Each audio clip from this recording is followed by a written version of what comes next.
शाम का समय था। ऑफिस से घर आने के बाद पिता फिर से ऑफिस की फाइल्स में उलझा हुआ था। तभी उसका 8 साल का बेटा पास आया और बोला, पापा, क्या मैं आपसे कुछ पूछ सकता हूँ? हाँ, पूछो। फाइल से नज़र हटाए बगैर पिता ने जवाब दिया। आप 1 घंटे में कितना कमा लेते हैं? बेटा ने पूछा। इस अजीब सवाल पर पिता को कुछ गुस्सा आया। उसने जवाब दिया, तुम्हें इससे क्या मतलब? क्यों बेकार के सवाल पूछकर मेरा समय खराब कर रहे हो? देखते नहीं मैं काम में बिजी हूँ। पापा, मैं बस जानना चाहता हूँ। प्लीज़ बताइए ना, आप 1 घंटे में कितना कमा लेते हैं? बेटा जिद करने लगा। 500 रुपये, पिता ने जवाब दिया और काम में लग गया। ओह, बेटा सिर झुकाकर कुछ सोचने लगा, फिर सिर उठाकर बोला, पापा, आप मुझे 300 रुपये उधार दे सकते हैं? यह सुनना था कि पिता का गुस्सा बढ़ गया। वह बेटे को झिड़कते हुए बोला, अच्छा, तो तुम इसलिए मुझसे मेरी सैलरी पूछ रहे थे? तुम्हें खिलौना या कोई फालतू सी चीज़ खरीदनी है? अब एक शब्द कहे बगैर सीधे अपने कमरे में जाओ और सो जाओ। मैं इतनी मेहनत से पैसे इसलिए नहीं कमाता कि तुम्हारी हर फालतू मांग पूरी कर सकूं। बेटे का चेहरा उतर गया। भारी कदमों से वह वहां से चला गया। पिता कुछ देर तक तो बेटे की बात पर नाराज रहा, फिर काम में लग गया। काम खत्म होने तक उसकी नाराजगी भी खत्म हो चुकी थी। अब उसे बेटे के प्रति अपने खुद के व्यवहार पर दुख होने लगा।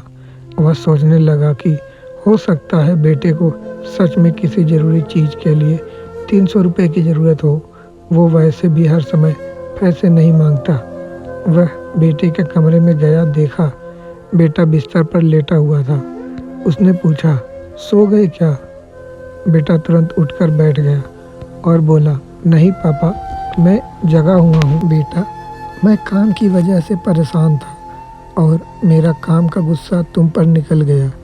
मुझे तुम पर गुस्सा नहीं करना चाहिए था। ये लो 300 रुपये जो उस समय तुम मुझसे मांग रहे थे। पिता बेटे के पास बैठते हुए बोला, थैंक यू पापा।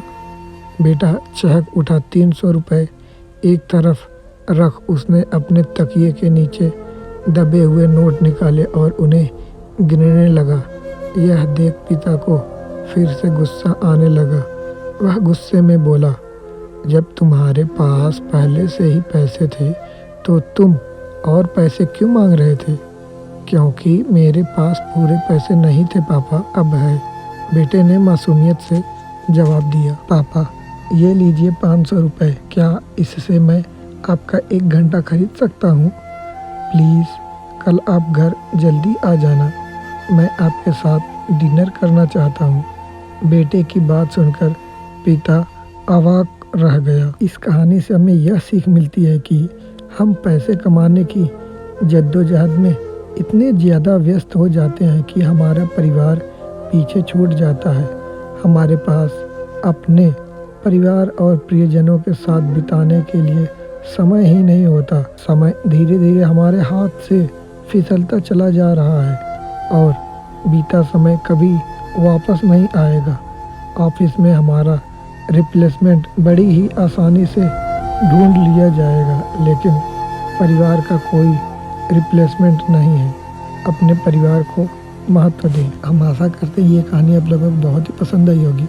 अगर कहानी पसंद आई होगी तो कहानी को एक लाइक दे दीजिएगा और अगर आपने हमारे चैनल को अभी तक सब्सक्राइब नहीं किया है तो नीचे सफ़ेद कलर का सब्सक्राइब बटन है, उस पर क्लिक करके नोटिफिकेशन ऑन कर दीजिए ताकि कोई भी कहानी छूटे नहीं। तब तक के लिए लेते हैं इजाज़त, मिलते हैं नेक्स्ट कहानी के साथ। धन्यवाद।